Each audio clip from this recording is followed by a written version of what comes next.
just respecting everyone's time, I think we should begin. So let me introduce myself, Ray Williams, Chair of Black Opportunity Fund and one of the co-founders. Thank you all for being here this evening to really just engage with us and hear maybe a little bit about the journey that we've had over the last 2 years. But let me start first of all by undertaking a land acknowledgement, both for the FNMI community as well as the African ancestral acknowledgement. So I'd like to start by honoring the land that we're on, which has been the site of human activity since time immemorial. I join you today from the town of Oakville. As we know it today, where 202 years ago, in February 1820, Treaties 22 and 23, referred to as the Credit Treaties, were signed. These treaties and other agreements to peaceably share and care for the land and its resources.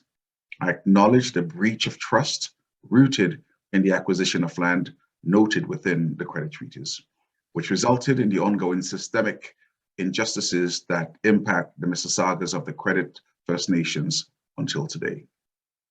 As more bodies are recovered at residential schools across Canada, I invite you to join with us in standing in solidarity with all Indigenous communities and to remain individually and collectively committed to the truth and reconciliation work that needs to be continued, including the specific calls to action.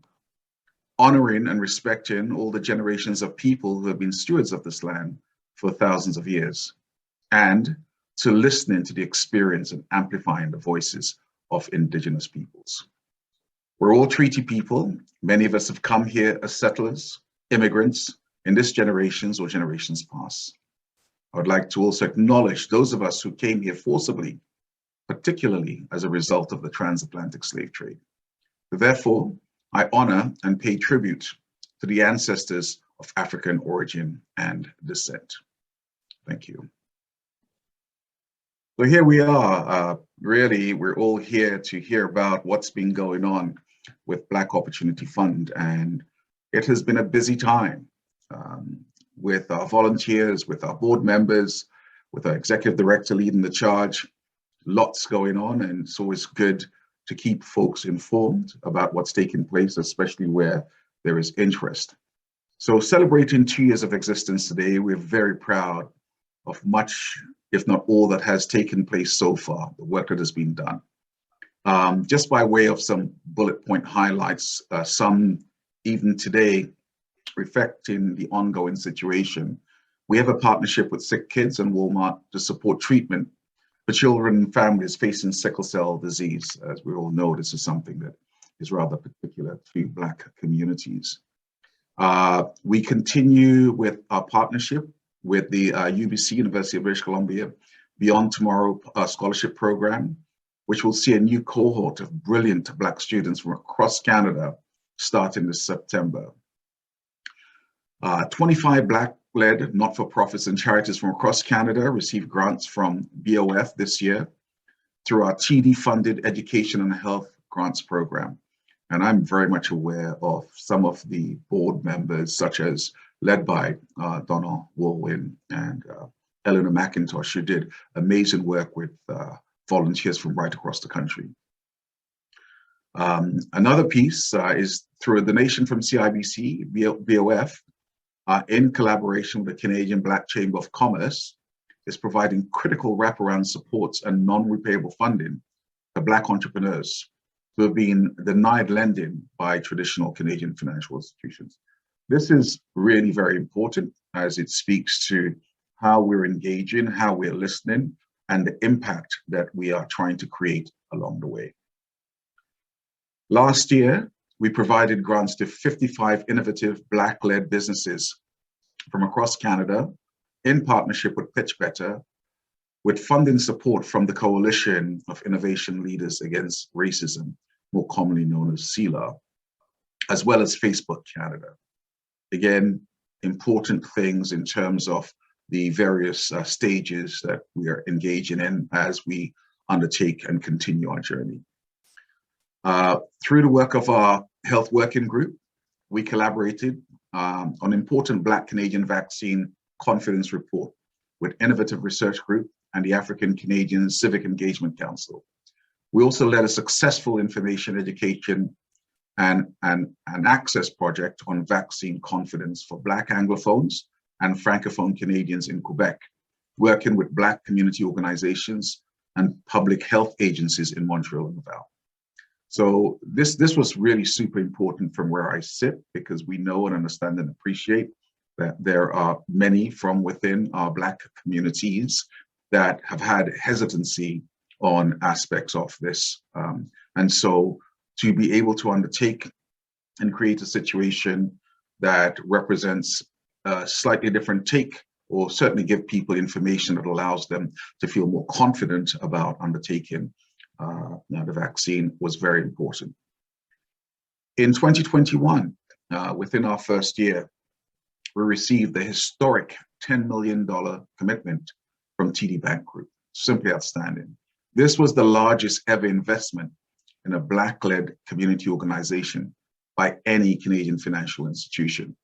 And there's a lot more I could speak to on this, but just the nature of it, the size of it, and the fact that at the time it was initially agreed upon, we did not actually have a board in place, I think sends a very powerful message about the belief that an organization like TD has in what we're doing, who's around the table, the intent, and most importantly, the impact. I'm also pleased to share that we received $6.25 million commitment from the National Bank of Canada, my employer, with funding to support operations, which is absolutely fundamental and important to what we're doing, as well as an investment program for Black-led businesses.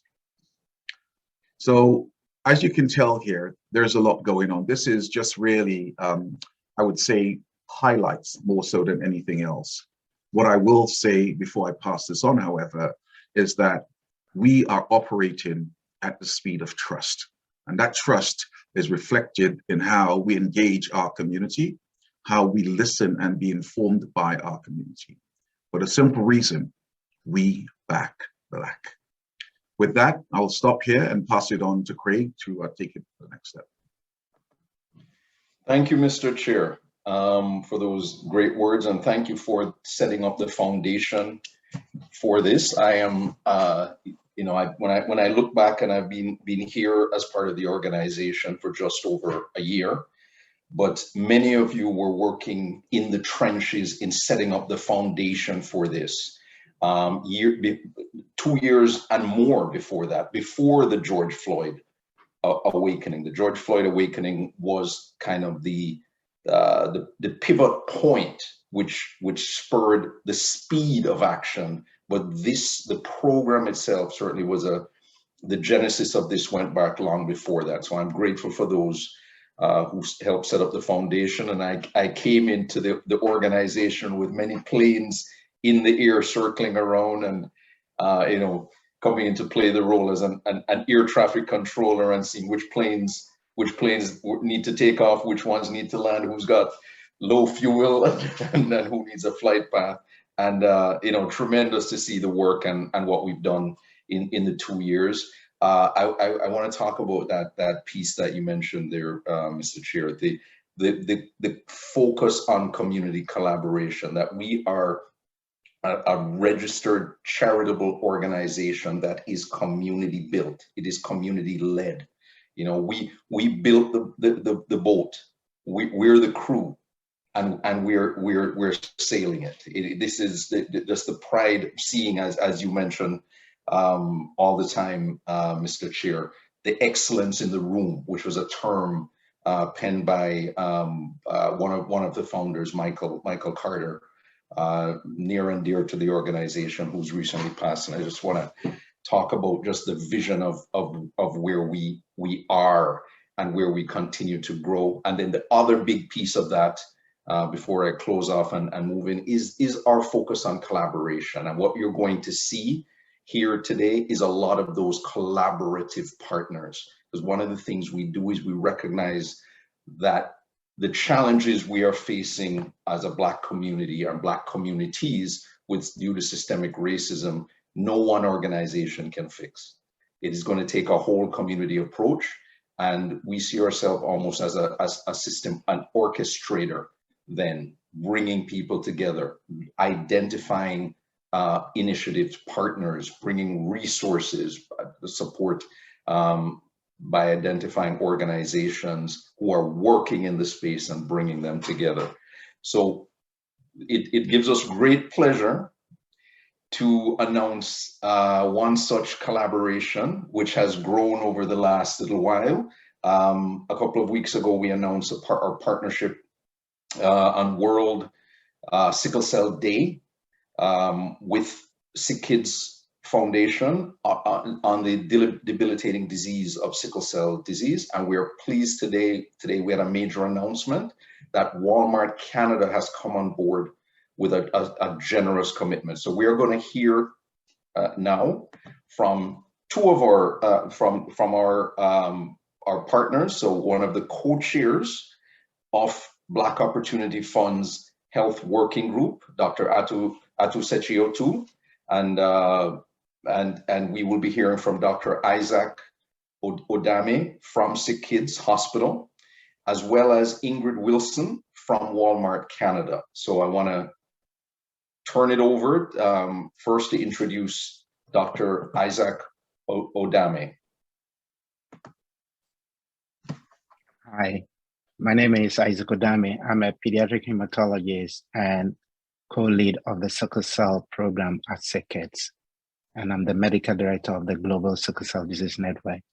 As you all know, Sick Kids is a national treasure. It's one of the foremost pediatric health institutions in the world, and we are very proud of that. But that said, even as a leader in child health, we know that Sick Kids has been part of a system that has not fully addressed the systemic inequities that exist, which actually can translate into poorer outcomes for people of African descent. So we acknowledge that. And as an institution, we were committed to begin to do something about that. So in collaboration with Canadian Black communities, we embark on a journey to address anti-Black racism, particularly the social determinants, socioeconomic determinants of health, and to ensure that the motto, the vision that Sick Kids has, that's healthier children, a better world, actively includes all children, youth, and their families. So in the fall of 2019, the Black Experience at Sick Kids was created to raise funds needed to achieve our vision. And we continue to work hand in hand with the Black community and all its allies in order to achieve this goal. This is what led us into this partnership. Next, please.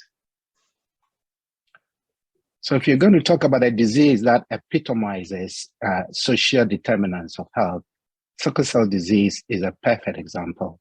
An inherited blood disorder of hemoglobin, the red protein that carries oxygen in the blood. It predominantly affects people of African descent, although not exclusively. It's a debilitating disease because the red cell, instead of being rounded like a donut, when it gives off its oxygen, goes into a circle shape. That's where it derives its name, the FAM2. And that circle shape makes it sticky to the blood vessels, makes it clog blood vessels. And this can cause not only excruciating bone pain, but can ultimately affect blood vessels and organs. Each year at Sick Kids, we have in our registry nearly 1,000 children and adolescents with sickle cell disease. Curative treatments like bone marrow transplant exist and now emerging are gene therapies.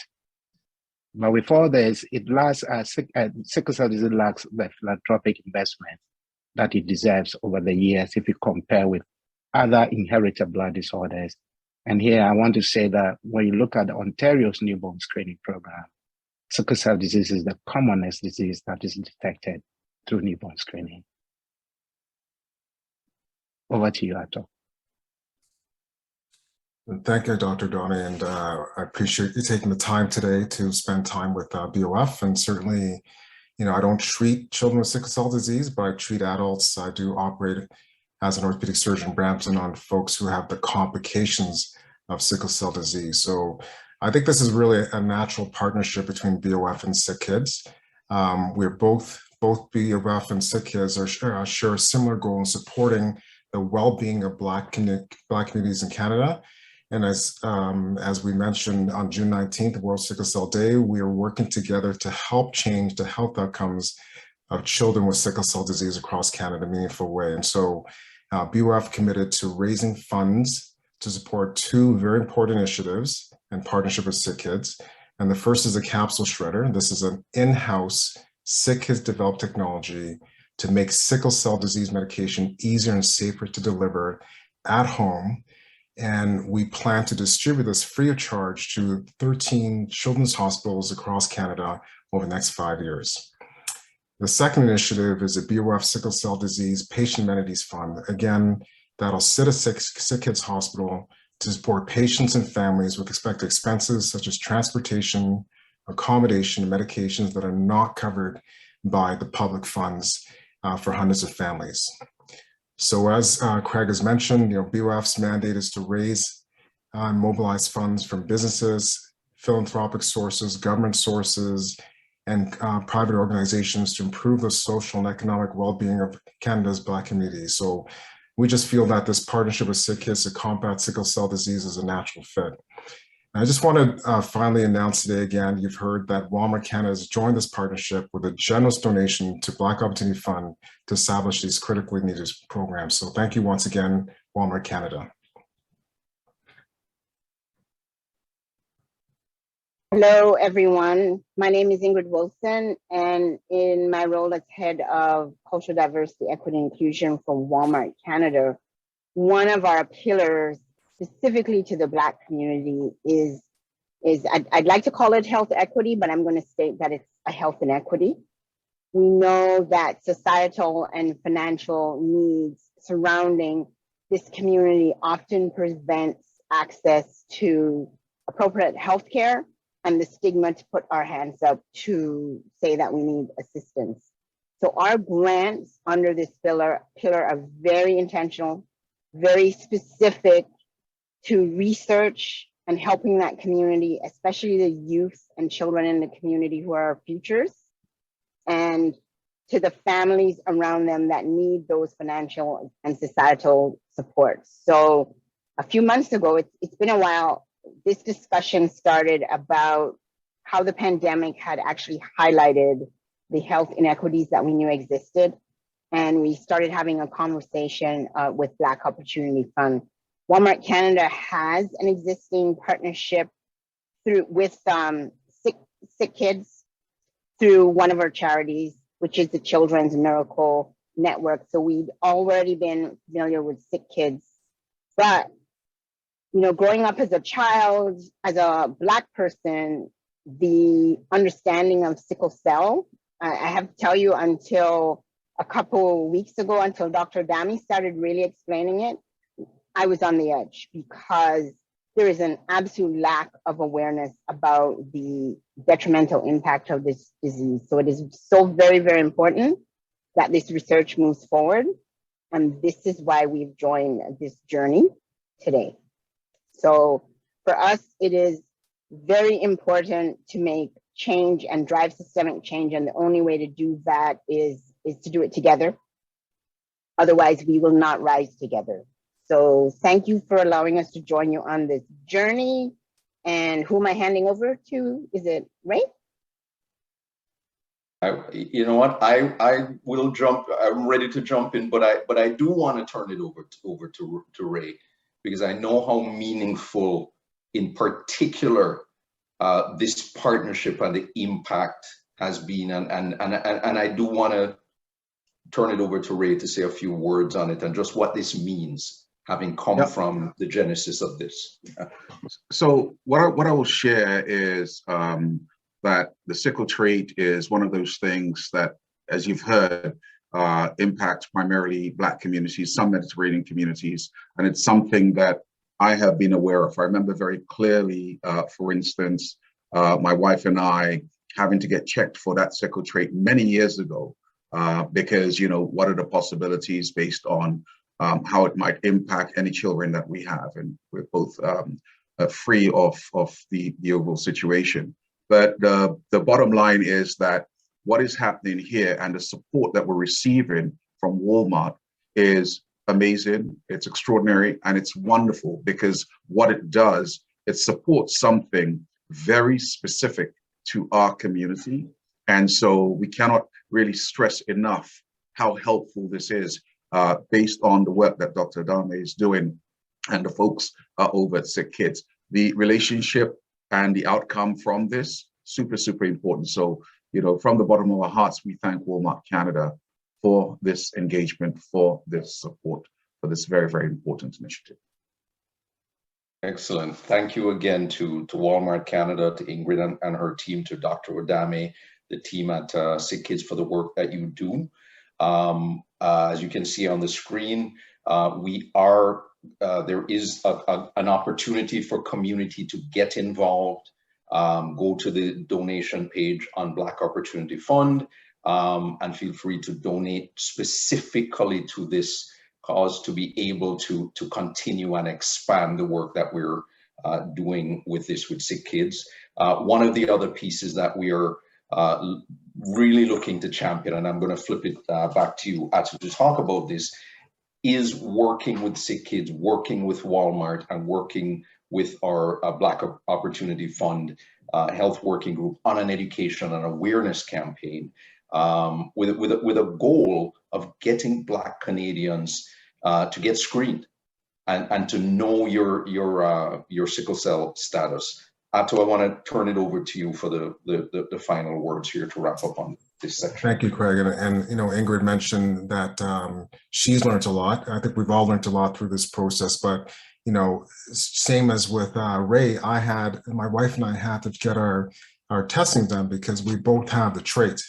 And thankfully, none of our children have the disease, but it's really important because it is such a common disease that every Black Canadian should know their sickle cell status.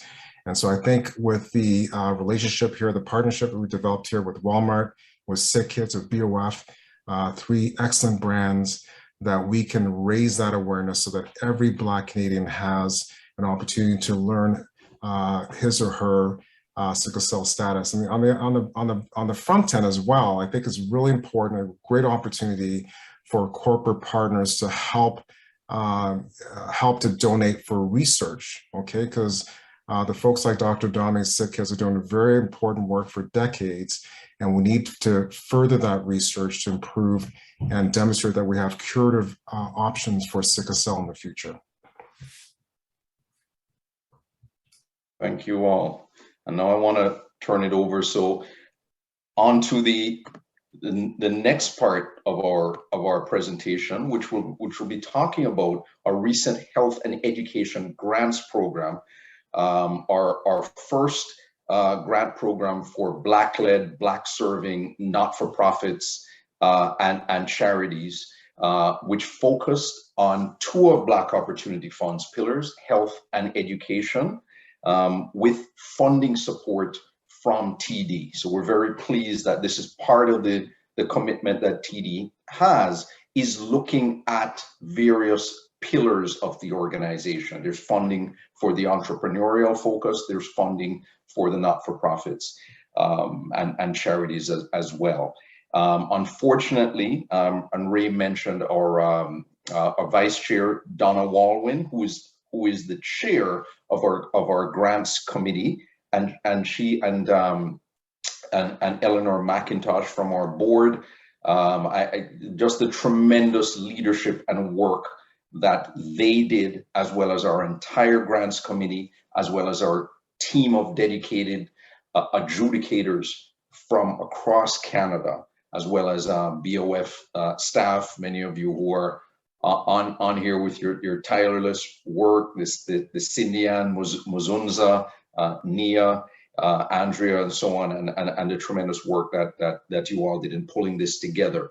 And this is what we want to do is really talk about the impact of those we have impacted. So this is a birthday celebration, but unlike most birthday celebrations, what we're going to be talking about is the gifts that not the gifts that we are getting, but how are we impacting community and profiling community, because at the end of the day, that's what it's about. And we're going to have some of the community members share that information with us. So the 24 program participants that receive funding, and you'll see the list here, there's information on Black Opportunity Fund's website on the Who We Fund page, with information about each of the initiatives from right across Canada. So we had funding from Nova Scotia all the way out west to BC. It's just some tremendous grassroots community organizations that are doing tremendous grassroots work in community. And the focus of Black Opportunity Fund is to not replace, but to support and to build capacity for these great organizations. So, invite you to go to our website, take a look at all these organizations. When you click on the name of the organization, there's information there about the work that they're doing, about the specific project that we focused on. And we encourage you to also, learn about this work and reach out and see how you can support as well. So I want to turn it over now to Colin Lynch, who is wearing two hats today. He's wearing the hat as one of the founders of Black Opportunity Fund, but also here as a representative from TD, who was one of just a tireless worker and an architect in terms of bringing the mandate of TD and their focus on community together with the mandate of Black Opportunity Fund. So Colin, we turn it over to you. Well, thank you, Craig.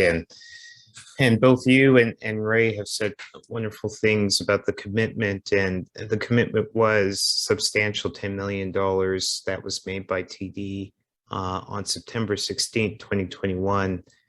And it is the largest corporate investment in Canada in history to a Black-led, Black-serving, Black-focused organization. And TD colleagues are very proud of the ability of TD to make this commitment. 20% of that commitment is directed towards nonprofits. For reference, 5% goes to BOF's operations, and the remainder goes to Black businesses. We think that this aligns well with our goal to contribute to the economic opportunity of Canada through the TD Ready commitment to be able to create the conditions that enable everybody to succeed. I think TD really understands that there are a significant number of Black-focused, Black-led, and Black-serving organizations that are under-resourced and underfunded in Canada. And the work of BOF allows for stable and long-term financing to be able to direct resources, including non-repayable support, into the community.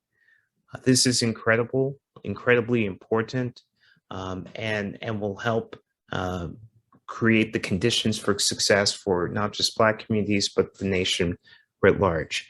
And so we're very excited tonight to hear from a recipient. We have one of them, Kamisha Cox of the Reading Partnership, and that's a community organization started in Scarborough, which is where I'm from, designed to improve literacy at a local level, and now it's expanding to other communities.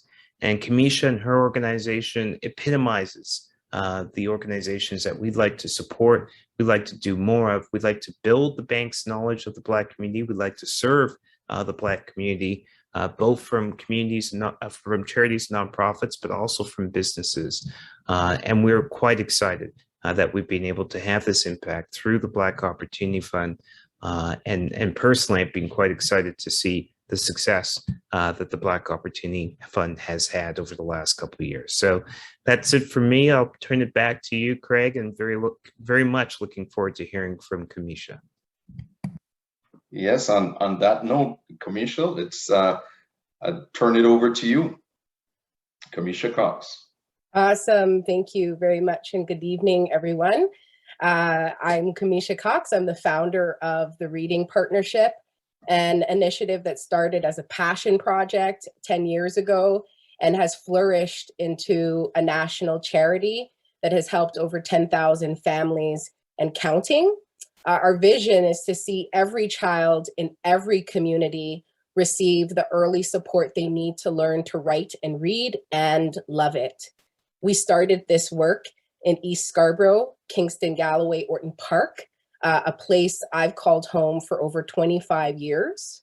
In 2019, prior to the pandemic, 39% of third graders across the community were not meeting the provincial standards for reading. In some classrooms, it's as high as 60%. And we know that these numbers are higher now, more than ever, as a result of the pandemic. This has been the trend in the community for over 25 years, a trend that needs to be disrupted in Kingston, Galloway, and so many other communities across our city and country. We know that Black children are overrepresented in the number of those struggling in these communities. And we know that when our children fail, we all do. So we've been on a mission to change these outcomes through the innovative programs and educational resources we've designed and deliver in the communities that need it most. Programs like Reading Partnership for Parents. We teach parents how to teach their kids ages 4 to 6, so that's kindergarten to grade 1. We teach them how to teach their kids to read. It's an evidence-based program that's been delivered in community for over a decade.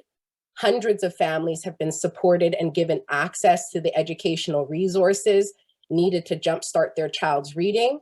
And we deliver the program in person, live online, and recently launched an EdTech solution called RPod, Reading Program on Demand, that allows caregivers and kids to access and move through the program on their own time and at their own pace. Families enrolled in any version of our program receive what we call a lit kit, packed with goodies, learning materials needed for reading success, like our Tiny Tales, decodable books with diverse characters and stories. We had to create our own decodable books, as it was impossible to find these kinds of early readers reflective of the communities we serve in the marketplace. And so with the support of the Black Opportunities Fund, we will expand our Tiny Tales book series. Right now we have 21 books in the series, and we want to expand that to 54, and the Black Opportunities Fund will help us do that. We want to give more and more families the opportunity and experience of seeing themselves and their families reflected in the stories that are shaping their child's imagination and sense of value and worth. Hundreds of families will be reached as we scale the Reading Partnership for Parents program across Canada to Black and racialized communities in Nova Scotia, Quebec, Alberta, and other communities in Ontario within and outside of the GTA. Funders like the Black Opportunity Fund are critical in our expansion and development, and we thank you for what we hope to be your continued and growing support. For those that are online today, if this speaks to you, if it connects to the work that you're doing in your own communities, please, I'm going to put my information in the chat. Reach out to me. We need people and partnerships to make the work that we do possible, and to basically grow to reach all of the families that we intend to. So thank you for the opportunity to share. Thank you so much, Kamisha. That is just fabulous work, and it just completely impressed our adjudication teams, the work of that you're doing and many other organizations. So now we have the pleasure of also sharing some of the stories from a few other of our winners through a video.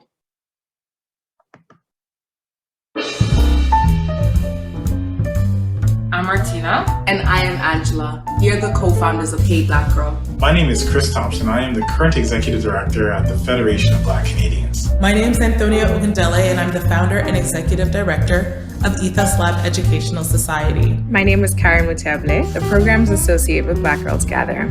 The FBC is a national non-for-profit that supports the Black Canadians towards social, economic, and political needs. Hey Black Girl is a Black-led, youth-led, women-led organization focused on empowering and encouraging Black women. The Atlantos Box is an in-class tool for teachers to be able to bring the experience of Ethos Lab into the classroom. Nobellum is a social enterprise with the mandate of the startup of 100 Black-owned businesses in STEM by the year 2025. Oasis Youth Care Programs is a Black-led and Black-serving community-based charity that exists to address youth homelessness. We design all our programming centering the humanity of the Black experience, meaning we create an environment where Black youth feel respected, reflected, and protected. We are so excited to partner up with Black Opportunity Fund for our new project, period. We are grant recipients of Black Opportunity Fund. The project will help Black high school youth to cook healthy and nutritious meals on a budget. Our main goal with this grant is to purchase and distribute menstrual underwear. Paired with this, we also propose hosting webinars, creating educational content on the importance of battling period poverty. We have chosen to direct the funding from the Black Opportunity Fund grant to helping to make these Innovathon workshops as successful as they can be. We're so thankful for this opportunity, as it will help us build our capacity to increase the support that we have for newcomers, youth who we serve that are at risk of justice system involvement or gang culture. We recently received funding through the Black Opportunity Fund.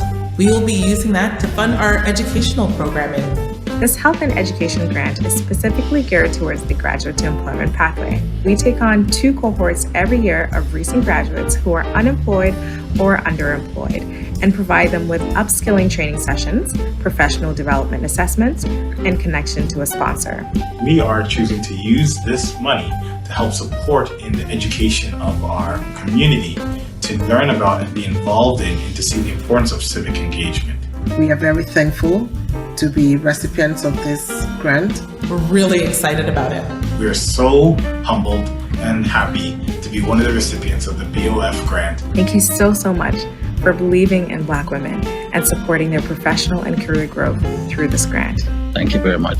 Thank you for supporting and making a positive difference in the lives of our Black youth. We're so extremely grateful to be a recipient of the Black Opportunity Fund Education and Health Grant. Thank you so much. Thank you. Thank you.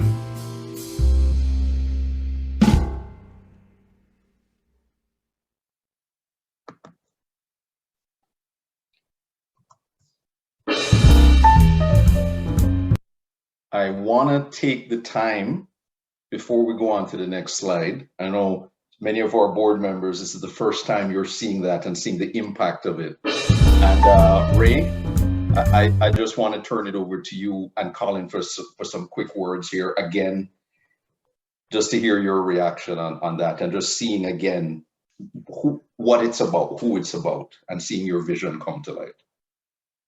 So I'll just simply say that I'm getting goosebumps, and I just feel incredibly proud. It's nice to see that the things that you believe in and that you push for in terms of changing the narrative, creating change, and supporting our community is coming to pass. And it is going to be a slow process. And as I've stated previously, we're operating at the speed of trust. But to see this, it fills my heart. Colin? Yeah, thank you. And I fully agree. This is the why. This is why so many of us, whether it's on the board, on the committees that have been supporters, got together and worked on creating the Black Opportunity Fund in the first place. This is the why. And to Ray's point, I'd say we're just getting started and would like to magnify this impact. It's quite clear. Incredible organizations doing incredible things and would like to help a lot more. And so that's what we continue to work on day in and day out. So this is inspiring. This is the why as to why we're all here. Thank you. Thank you again. And thank you for those who have set up the foundation. And thank you so much for those organizations that we help for continuing to do this work. We see you and we're here to support you.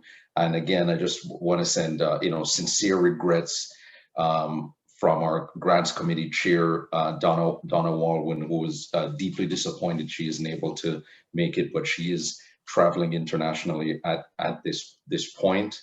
But just want to, just again, grateful for her leadership and to share her gratitude to these recipients as well. So on to our next pillar, which is the focus on entrepreneurship. So we have in terms of our Black entrepreneur programs, as Colin mentioned, we have that as one of our significant pillars as well. And as you recall, at the end of January, we had a significant announcement of the partnership with CIBC Foundation about developing wraparound supports for Black entrepreneurs in areas like financial literacy, business planning, marketing, financial projections, how to improve credit scores. One of the things that we've seen as we've engaged with Black entrepreneurs is a significant need in terms of helping to build capacity for mentorship, for guidance. And we have looked for partners to bring on board to help us to develop these capacity building supports. A huge part of what we do, again, is collaboration, and you're going to hear about the collaboration that we have done with the banks, but also with Canadian Black Chamber of Commerce. And we have Doug Minter, who I'll shortly be introducing from the Canadian Black Chamber of Commerce, who's going to talk to you specifically about how we have partnered with a laser-like focus on developing curriculum that is focused squarely on addressing the specific needs of individuals in helping them have successful businesses. And specifically with the CIBC program, we're also looking at ensuring that specifically those who have been turned down from lending by financial institutions as they're going through the wraparound supports programs, we are recognizing the pain point that when you have to go through wraparound supports, which is much needed, you're taking time away from the business that you're working in. You're taking time away from, if you're pre-revenue, the job that you're working with that's paying the bills. That's time away from your family. So we're providing non-repayable funding for these businesses to help and support them. We have a similar partnership that we've developed with BMO, which was announced in February as well. And we are working very closely with them, again, about developing these wraparound supports programs. And we're just about to launch a French-speaking pilot program with wraparound support, specifically geared at French Canada. I want to introduce Doug Minter from Canadian Black Chamber of Commerce, one of the hardest working people I know. Doug, take it away. All right, thank you so much. Hey, I want to just, Ray said he had goosebumps. I have goosebumps watching all of the things that you guys have done in such a short period of time, and it's to be applauded. And Colin's a good friend as well, and it's so good to see you in this position to look at what you guys have accomplished is to be applauded. And it's great that you're adding so much to this ecosystem that we keep talking about. When I first came to Canada, I'll say this briefly. When I first came to Canada 3 years ago, I mentioned to the founder of the chamber, Michael Forrest, I said, there's a Black Renaissance occurring that I don't think people realize in Canada. And this is prior to #George Floyd and prior to the pandemic. And I just saw this human capital here. And this is a testament to that Black Renaissance. You're seeing that fertile ground. You're seeing the roots of that start to sprout. So I applaud you all in supporting that. The Canadian Black Chamber is very proud to have partnered with the Black Opportunity Fund. In the nature of this partnership, I think is historic because generally when companies are denied loans from the bank, that's pretty much it. You got to go find somewhere else to go to get access to that capital. But here they're turning that no into a yes. They're saying no, but not right now, but come back. And here's support, not only financially, but then here's programming to help you come back to the bank. And one of the things that we've seen, we've had over 465 applicants to the program, direct referrals, about 135 direct referrals directly from CIBC, and that's just since January 31st. That's a lot of people. And we're a new organization as well, right? We're just celebrating our 3 years. We have a celebration of those 3 years tomorrow at an event at the Novotel Center. And one of the things that we've recognized is all of those applicants are in a variety of different places. So we created a variety of programming to serve those folks. Whether you're pre-revenue, we have 90-day programs for pre-revenue folks to just understand what is a business. What are the parts of a business? All the way to writing a business plan.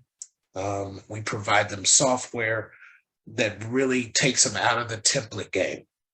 And Cullen, you'll understand this well. That's one of the biggest problems is everyone's trying to write business plans with templates.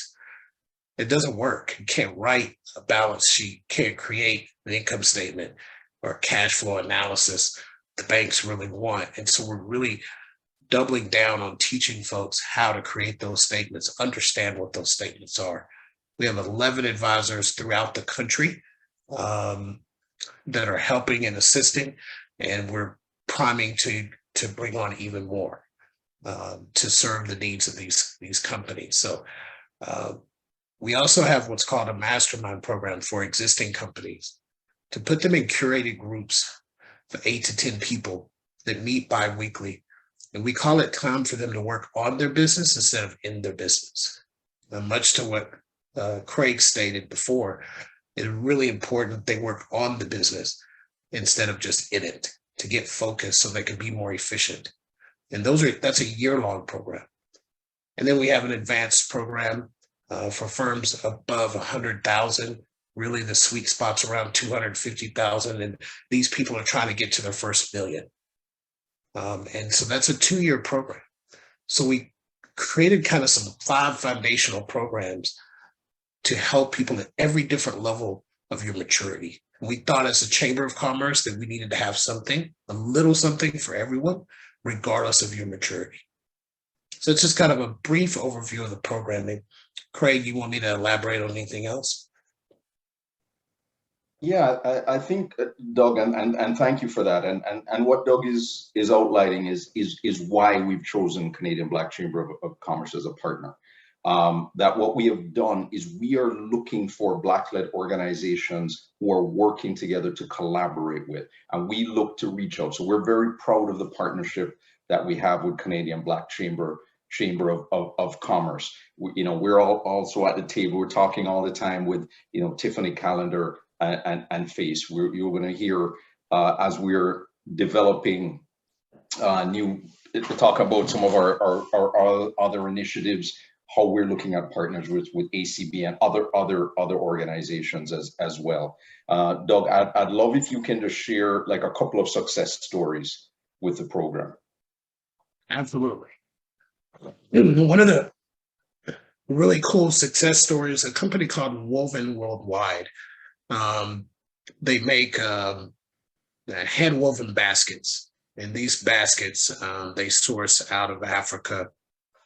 And one of the cool things, she came to us, she's been denied a loan. We were able to get her in our financial literacy program and help her with her credit. But at the same time, while we're helping her beef up her credit and her personal budgeting, we were able to help her with her capability statement. So one of our marketing advisors was able to sit down with her and a team of us, and we said, look, your capability statement doesn't sing the way it should. And she was getting ready to pitch in front of Walmart and HomeSense, very nervous about that. And so we helped her tweak her capability statement and really forced her to hone in on how she was pitching her company. And she now has orders from HomeSense and Walmart. And this all came because she was having issues with getting loan funding, needed some help with credit, but then we found out you also need some help on your capability statement and pitching yourselves in front of other people. And so she's going to be able to bootstrap around her credit because of these large orders from Walmart and HomeSense.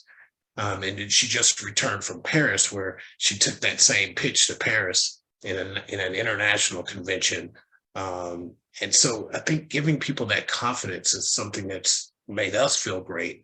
And to see her continue to strive and, win those 2 contracts, which is crazy. And we spent about 3.5 weeks of really intense work with her. And now she's off to the races. So that's one of those success stories.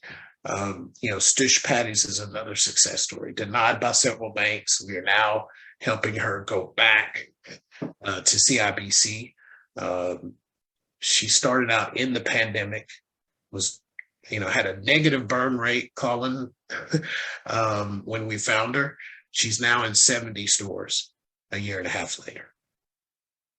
I mean, it's just, those are the kind of things. And that's why this funding is really important to us, because now we're starting to see people come to us, saying, hey, I was not alone. I'm like, I want this help. I want this assistance. And so the word is starting to spread, Craig. And then that's a beautiful thing, is that people are starting to share with others, hey, this is a place to come. You need to talk to Black Opportunity Fund. You need to talk to CBCC about what they're doing and see if that's something for you. And we're starting to see, very large numbers of referrals coming in, and it makes us feel proud about the work that we're doing. Yeah. So I'm sorry, but I'd like to jump in. Walmart Canada, supplier diversity is one of my pillars. That lady presented to me and I moved her through. Doug Minter, please reach out. Let's talk. Hey, absolutely. Absolutely. That's awesome. So yeah, that's what it's about. And I'll say one more thing. I saw in your listing the grant funding that went to Nobellum Enterprise. We're actually having a conversation. We're in conversation with Nobellum about creating what we want to be one of the largest Black pitch contests. We're calling it Pitch Black. We want it to be North America's largest pitch contest of Black entrepreneurs, and not just tech. Like mom and pops can go and pitch. We want everyone to pitch. And we started doing this a couple of years ago with our masterminds. And they were like, oh, I'm not a tech firm. I can't be in your pitch. I'm not a Shark Tank or Dragon's Den type company. I said, we don't care. Everyone should be able to pitch their company. If you're trying to grow and scale, they're like, I'm just a little baker. Well, one of our mentors, Nicholas Mulrooney, has a $70 million bakery. So pitch your company. So the partnerships is really key, Craig. So it's really good to see that you're funding people that we're trying to partner with. Yeah, and really thank you for that. To really hear, again, to share the success stories. And every one of those companies that Doug has talked about is a company not just that has had wraparound supports through this partnership with Black Opportunity Fund and Canadian Black Chamber of Commerce, that Black Opportunity Fund has funded. Yes. So through our CLAR program, some of it through Stush Patties, through Woven, who we've provided funding for. I mean, and when you hear these stories, again, people are shocked to hear, how are these people being denied lending? And this speaks to some of the systemic barriers that we are trying to address, right? So here's an organization that, they just needed some direction, some education, a little bit of love, right? Some guidance. and here they are taking off. So Ray, thank you. Can I mention one more? Yeah. This one was near and dear to my heart. I'm a veteran of the United States Marine Corps, and Black Opportunity Fund was able to fund Rivian Inc. And he's a farmer. He has a farm in Sierra Leone, has an import-export company here in Canada. And he was actually, by the time he got the funding, I found out he was homeless for a few weeks. And he was also a veteran of the Canadian military for 12 years, fought in Afghanistan twice, 2 tours. This funding helped him get back on his feet. He's in an apartment now in Oshawa, got back on his feet, but that money was critical. 2 kids, homeless. He called me every day. So it's more than just the funding because you're denied a loan. It's us helping each other survive sometimes. So thank you so much, Black Opportunity Fund. Thank you for that. Thank you for that. So I want to talk now about some of our upcoming initiatives. And before that, I want to see, is Dennis Mitchell on the line on the panel? Hey, Craig, I'm here. Beautiful. So the first one I want to talk about, so I'll just kind of introduce them and I'll tee it up and let Dennis take it from there. So Black Opportunity Fund, we are working on the details for our lending program, which we are looking to launch at the beginning of August. So the funding for that is part of the 5-year investment by TD. So we'll be launching, will be a comprehensive, inclusive lending program for Black entrepreneurs. The sweet spot we will be looking at is around 10 to 50,000. It will and will involve revolving credit tools. So we are looking at building a lending capacity program with an anti-oppression lens. We are again looking at collaborations.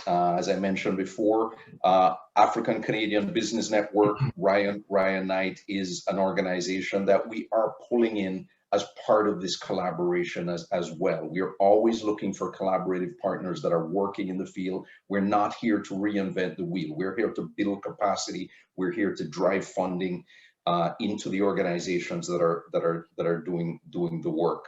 So this is a program that we are building out. Dennis, I want to turn it over to you to say a few words on this. Absolutely. Thanks, Craig. And good evening to everybody. And it's fantastic to have you all here to celebrate the second anniversary of Black Opportunity Fund. As Craig has pointed out, actually, I'll take a step further back.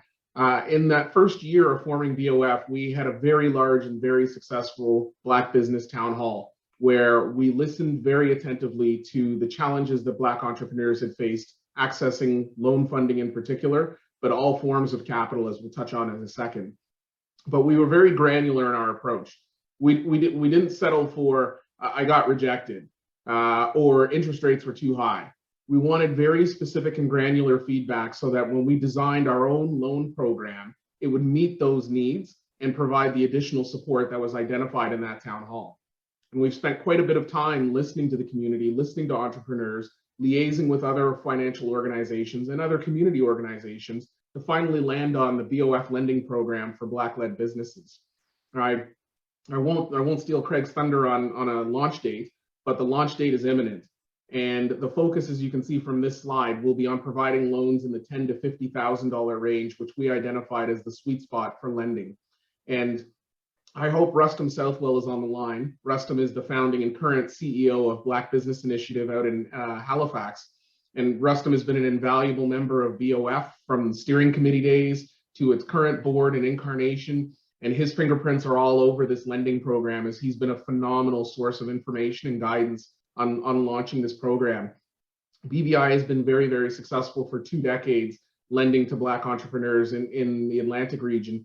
And I'm not sure where we would be without his guidance and his insight. So thank you very much, sir. And it's an honor to partner with you on this. And so he, as I said, Rustam has given us valuable insight into how to structure this to ensure that not only that funds go out, but that Black entrepreneurs are successful in repaying these loans and moving past them as they scale up and grow their business. So the launch is imminent, and I'm excited to see this come to fruition.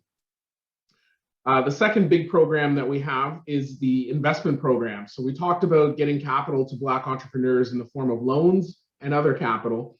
The investment program captures the other capital. So we want to provide equity capital to existing Black entrepreneurs. Again, we are looking to partner with a number of large financial institutions in addition to National Bank. And National Bank got us started in this business with their very generous $5 million contribution. We're looking to partner with other financial institutions at a similar scale. And I would say we're very close. You know, I have a call tomorrow and we have some calls next week. And I'm a busy guy, as you can see, apologies.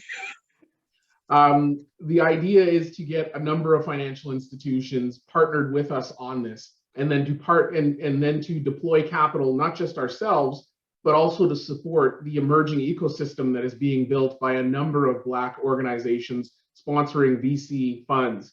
And so not only will Black Opportunity have a direct impact, but we're going to work hard to scale up the impact of others so that we can maximize the reach, not just in terms of the number of companies, but also the types of companies that we're reaching, from pre-revenue firms all the way out to firms that need growth capital. So this is a very exciting initiative that should be launched towards the tail end of this year. I say should be launched because there's a material infrastructure build that has to take place. Craig's going to get more FTEs. And given all of the work that Craig and team have been able to do so far, I'm excited to think about what Craig and team will do with more partners, more people to pull the oars and get the boat down the channel. So that's what we have lined up. And so as much as the grants committee has been very, very active and successful, we're looking to draft off of them and then take the lead in terms of getting support out to the community. So I'll pass it back to you, Craig. Excellent. Thank you for that, Dennis. And one of the other initiatives that we are shortly to launch is a partnership on a food entrepreneur granting program, which we are looking to launch early in the fall. And this will be focused on Black-led restaurants Canada-wide. So look for details on that. That one's the I's dotted, the T's are crossed, and we're getting close to an announcement. And then towards the end of this year, we are looking again to be launching announcing the launch of another granting cycle for education, for Black-led, Black-serving not-for-profits and charities. And what we will be looking at is some of the other pillars. So we'll be looking at our criminal justice pillar, we'll be looking at our arts and culture pillar. So that brings us to the end of our presentation. And what I want to do is I want to turn this over now. I will stop sharing and turn it over to our chair. And Ray, if you can facilitate the Q&A and take it from there. Absolutely. And I know the time is limited, so we will certainly try and respond to as many questions as possible. So I would suggest that folks maybe put their questions within the chat box.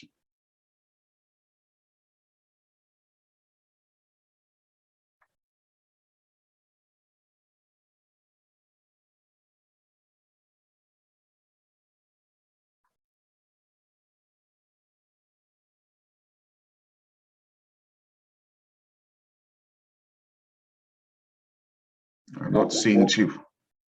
Well, what we're seeing is there's a lot of shout outs in there. Okay, well, there is one. One of the ones I just saw was when might be the next. When might be the next round for health and education grants? And so we essentially just finished one. I think the anticipation is before year end, if I'm not mistaken.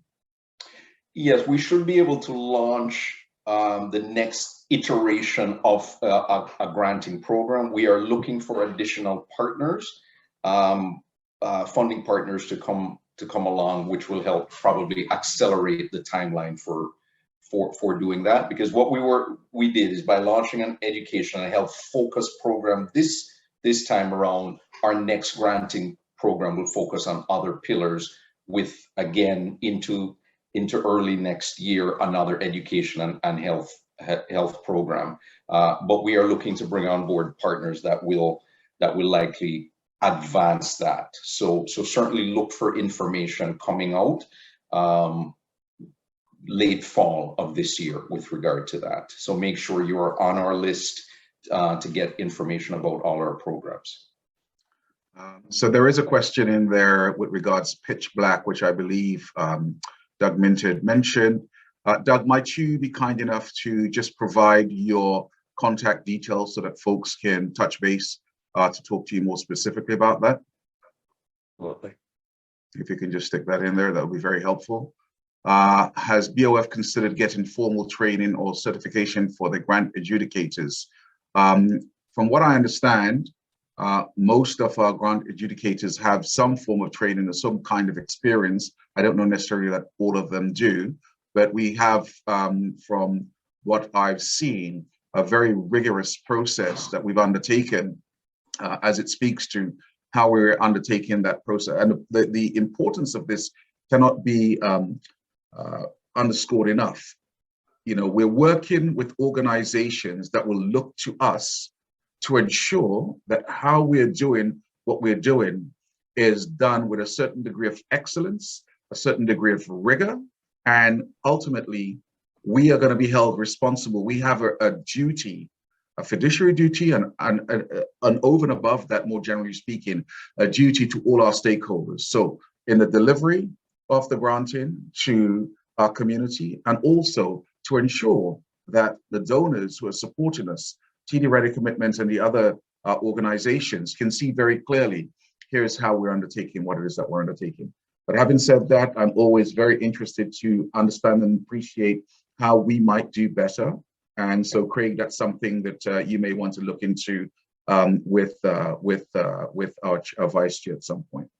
Yeah, and I think if I can jump in, as you mentioned, the rigor of our process is something that we've tested. There's been a lot going into it. We've taken feedback. We've gotten feedback from grant program participants in terms of, you know, the applicants, those successful, those not. One of the things that we're very pleased with is everybody who applies for any BOF granting program gets feedback, successful or not.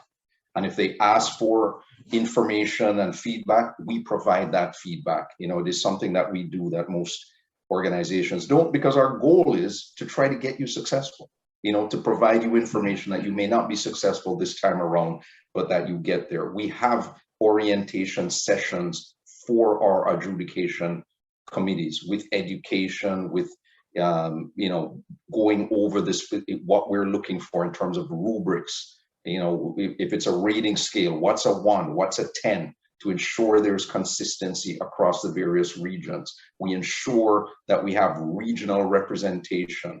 We ensure that, as Ray says, there are those who have very specific expertise in adjudication. We ensure that there are individuals, if it's a focus on education and health, that we have individuals who have a background in adjudication of grants, that we have a background information with not-for-profits, with education, with health, so they can bring that context. And as Ray says, we're always looking for more information to get better. And every time around, we tweak it. I see Cindy Ann here, who has toiled tirelessly on now 2 rounds. It was just a wealth of information on that. So going on, thank you very much for that, Craig. Yeah. Going on, there's a couple of other questions here. One is with regards, are non-profit organizations eligible for loans? And I believe the answer is yes, from where I sit.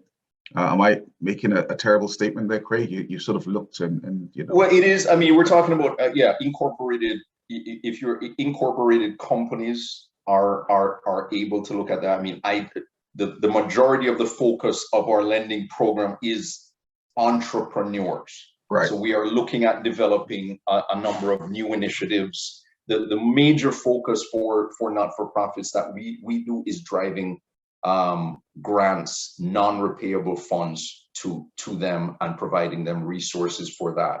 We are looking for other information about supports for not-for-profits and charities as well. So the primary focus for our lending programs will be for-profit entrepreneurs. Okay, thank you. One question here. Loan estimate range is 10 to 50K. Any idea of investment range in Black organizations? And what I'll respond to that by saying that we're looking to establish our investment thesis. I think we're pretty much there, and so we will be able to share more on that. That particular piece has not been the primary leg or driver or focus for us, but it is something that we see as being essential to creating sustainability from a longer term basis. So I don't have a specific answer for that question right here, right now, but I know it is something that we will be able to share in very short order, because we are very much at the stage where our investment thesis is, I would say, there, but it just needs our board approval to ensure that we are undertaking an appropriate path for what it is that we're looking to achieve around impact and where it is that we're getting money from. I would just make one point before I unfortunately have to drop off, but there was a reference to how to find information, and it's a good addendum to Ray's point, which is we have put information on the website, the Black Opportunity Fund .org. Everything is there, whether it's applications, whether it's information on programs to come, and then the social media has been a good place to get information. So whether it's the LinkedIn, Twitter, whether it's Instagram, Facebook, there's been a lot posted there. So I'd sort of keep eyes out on those channels, the website and the social media. Thanks so much, Colin. We are at 7:47. I'm especially mindful of the fact that we want to be respectful of people's time. I hope that what has occurred today in terms of the information shared has been very helpful. Certainly, I'm walking away feeling quite elated by hearing the stories of some of the organizations that we have touched. And the desire here is for us to do so much more by building even more capacity over time. So look, these are early days as far as I'm concerned. We are less than or just over 2 years, or we're celebrating 2 years as of June 24th. And so for what has occurred in my mind thus far, I feel extremely proud to be associated with all the folks, all the people, not only on the board, but all the amazing volunteers and supporters, as well as our amazing donors and sponsors. So with that, I am going to say thank you all very much for all that you do, and also thank you very much for the support.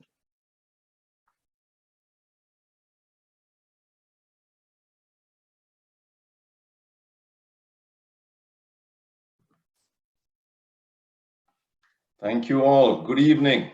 Have a fantastic evening. Take care all. Take care, everybody.